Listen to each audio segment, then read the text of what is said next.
Mga minamahal kong kababayan, kapwa ko Marinduqueño, ito ang inyong Congressman, Kuya Rey Salvacion, isang native Marinduqueño.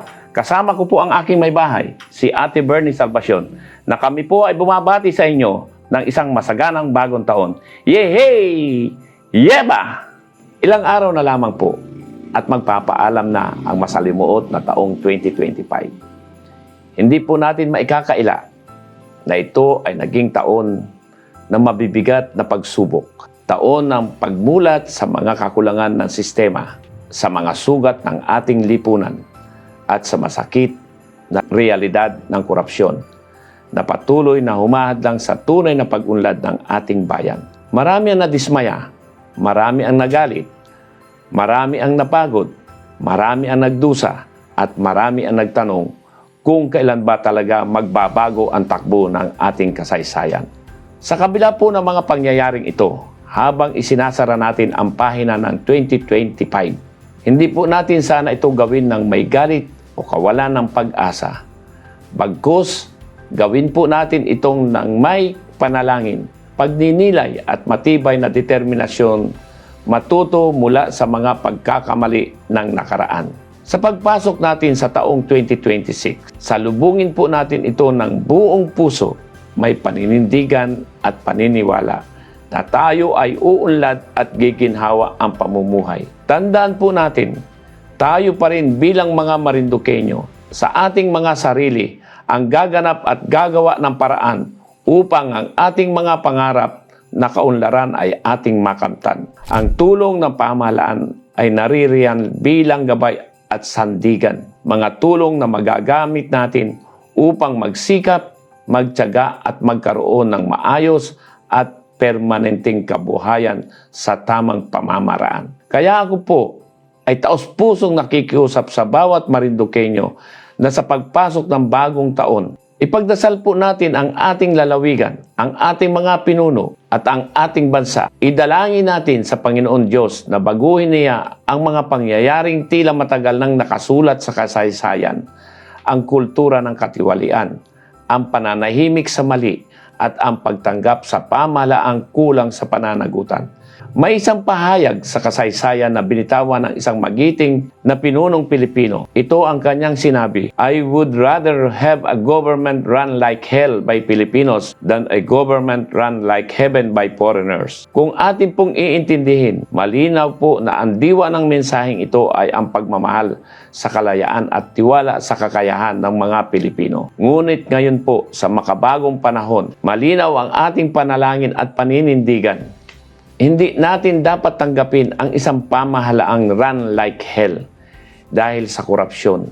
Ang nais natin ay isang pamahalaang pinamumunuan ng mga Pilipinong may takot sa Diyos, may konsensya, may integridad, katapatan, at may tunay na malasakit sa mamamayan.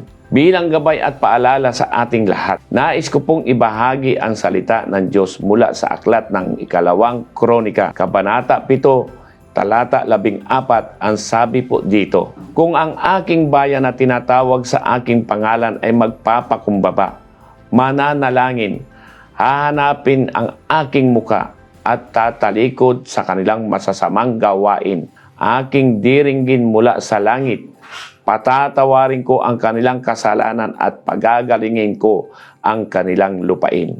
Ito ang ating pag-asa na kung tayo ay magpapakumbaba, mananalangin at kikilos para sa tama, kayang baguhin ng Diyos hindi lamang ang ating kinabukasan, kundi pati ang direksyon ng ating kasaysayan. Ang 2026 ay sasalubungin natin bilang taon ng panibagong pag-asa, taon ng paglilinis, pagbabagong loob, at masaganang pagkakataon.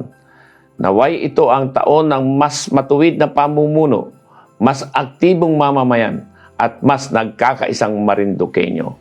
Masagana hindi lamang sa proyekto at kaunlaran, kundi sa katapatan, tiwala at malasakit sa isa't isa. Bilang inyong kinatawan sa Kongreso, hangad ko po na patuloy akong magsilbi ng may malinis na konsensya, bukas na pamamahala at matatag na paninindigan laban sa korupsyon. Ngunit naniniwala ako na ang tunay na pagbabago ay mangyayari lamang kung tayo'y magkakaisa kasama ang Diyos bilang ating gabay. Mga kababayan kong Marinduqueño, magpaalam tayo sa 2025 ng may aral sa puso at salubungin natin ang masagana at mapagpalang 2026 ng may pananampalataya, pag-asa at pagkilos para sa tama. Binabati ko po kayo ng maligayang bagong taon sa ating lahat. Mabuhay ang Marinduque, mabuhay ang mga Marinduqueño, mabuhay ang Pilipinong may dangal, pananampalataya at malasakit sa bayan. Yehey! Yeba! God bless us all. God is good all the time. All the time, God is good. Maraming salamat po at magandang araw pong muli sa ating lahat. Mabuhay! Viva Marinduqueño! Viva Marinduque! Bagong taon ay magbagong buhay nang lumigaya ang ating bayan. Tayo'y magsikap upang makamtan natin ang kasaganaan. Yehey! Yeba! Happy New Year!